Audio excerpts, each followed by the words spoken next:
I think that's the hardest bit, is coming out to yourself as a trans person. I had to go through this real challenge in my head. Who am I? Am I trans enough? Am I really doing this? Does it work for me?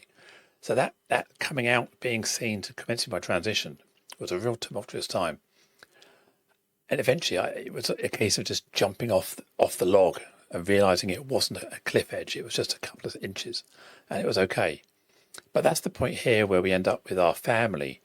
Maybe if we're married, our spouse, maybe we've got children, our children, our siblings, brothers and sisters, and non-binary people, our nibblings, cousins, nephews, our wider circle of friends. All these people are now judging us, or we're feeling very judged. And I often say to people that transitioning for me was relatively easy because I've been through these stages and I kind of knew who I was.